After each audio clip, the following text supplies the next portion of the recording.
Magandang araw Pilipinas, narito po ang latest Weather Today forecast.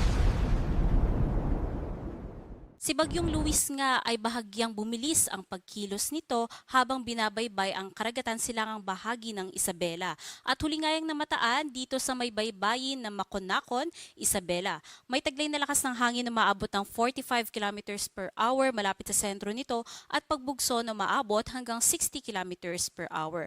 At patuloy na yang kumikilos pa northwestward o hilagang kanluran sa bilis na 20 kilometers per hour. Sa kasalukuyan, naaapektuhan nito ang buong Northern at Central Luzon, kasama rin ang Calabarzon, Mindoro Provinces at Marinduque na siya nagdudulot na malalakas na mga pag-ulan at mga pagbugso na malalakas na hangin, especially nga sa may eastern section ng Northern at Central Luzon. Samantala, habagat naman ang siyang umiiral, especially dito sa may Palawan, Western Visayas at Negros Occidental. Nagdudulot naman yan ng mga kalat-kalat na mga pag-ulan, pagkidlat at pagkulog.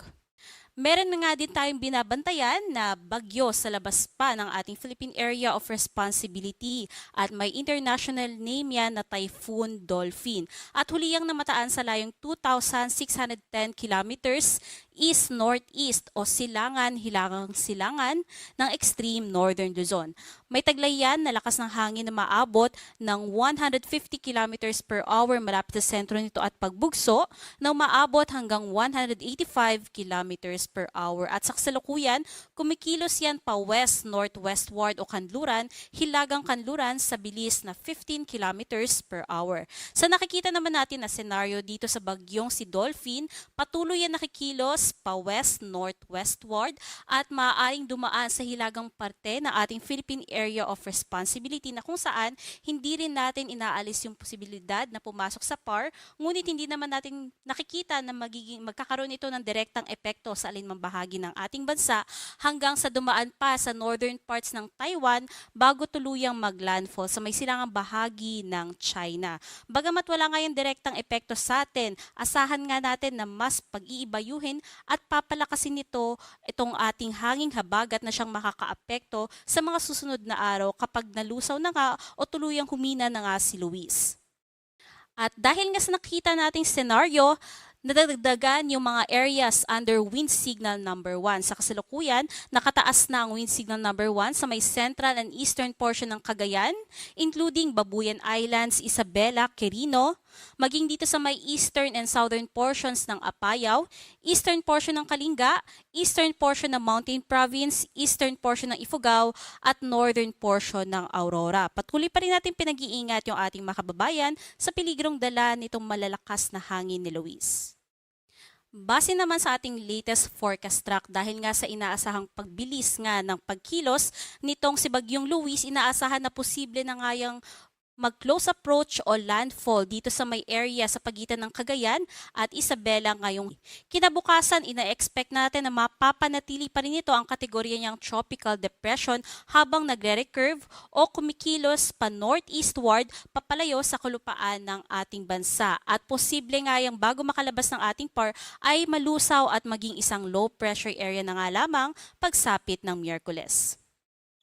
Bukod nga sa hangin ay mas babantayan pa rin natin yung mga pag-ulan na dadalhin ni Luis dahil ngayong hapon hanggang bukas ng hapon inaasahan na yung pinakamalalakas nga ng mga pag-ulan ay nandito sa Pangasinan na kung saan naabot ng more than 200 millimeters. At 100 to 200 millimeters naman yung ina-expect natin dito sa may parte ng La Union, Benguet, Tarlac, Zambales at Bataan.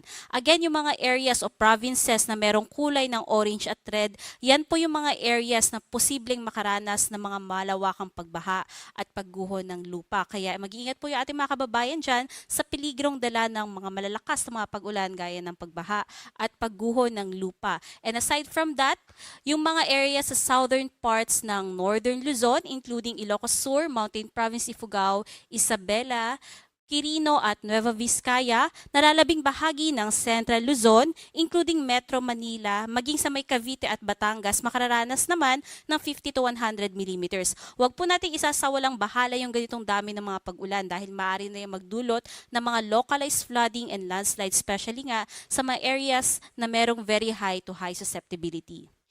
Kinabukasan nga, pinagsamang epekto na nga nitong si Luis at Habagat ang siyang magdudulot ng mga significant na mga pag-ulan, especially dito sa may Luzon and some parts ng Visayas.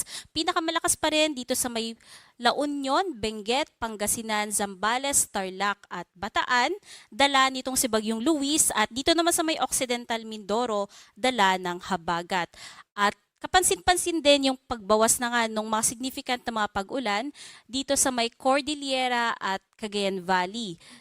At sa nakikita natin, mas dumagdag pa yung mga significant naman na mga pag-ulan dito sa Calabarzon, nasama yung mga provinces ng Rizal at Laguna. Again, sa mga na-mention po natin na mga areas, ay expect po natin na patuloy pa rin yung mga pag-ulan hanggang Wednesday afternoon, especially sa may western section ng Northern and Central Luzon. At pagsapit naman ng Miyerkules ng hapon hanggang Huwebes ng hapon, dahil nga sa posibleng pagkalusaw ni Bagyong Luis at maging isang low pressure area na nga lamang, yung mga paulan po na yan na mararanasan natin na significant ay attributed na sa ating southwest monsoon o hanging habagat.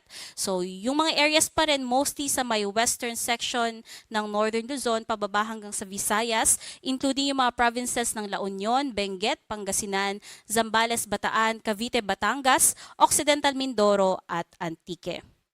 At dahil nga, aside sa mga areas na may mga nakataas tayong wind signal, malakas nga yung habagat, maging yung gilid na parte nitong si Bagyong Luis. Kaya naman, although wala po tayong nakataas na wind signal, most Luzon and Visayas archipelago ay makararanas pa rin ng mga malalakas na pagbugso ng hangin. And aside from that, yung mga nasa coastal areas sa may northern, eastern, maging sa may southern parts ng Mindanao ay dahil exposed sila sa pagbugso ng hangin, ay expect din po natin yung malalakas na mga mararamdaman natin na paghangin dyan, especially sa mga upland areas. And pagsapit naman ng Miyerkules, buong bansa na po natin, though walang wind signal, ay makararanas ng malalakas na hangin, dala ng iba yung paglakas ng habagat. At base naman sa ating tropical cyclone threat potential, asahan nga natin na ngayong linggo, yung babantayan po natin ay si Bagyong Dolphin at si Bagyong Luis. Ngunit by next week, nakikitaan na naman natin ng isang potensyal na mamuo ng low pressure area sa labas ng ating PAR at kilos pahilagang kanluran. At sa ngayon ay mababa pa naman yung tsansa nito na maging isang ganap na bagyo. Ngunit tumutok pa rin po tayo sa in case nga na may mga latest na development sa isang posible na namang low pressure area. At sa magiging kalagayan ng ating karagatan, nananatili na wala pa rin tayong nakataas na gale warning. Ngunit dito sa may karagatan, sa may northern at central Luzon, magiging katamtaman pa rin ang mga pag-alon. Kaya iba yung pag-iingat sa mga papalaot dito ngayong araw.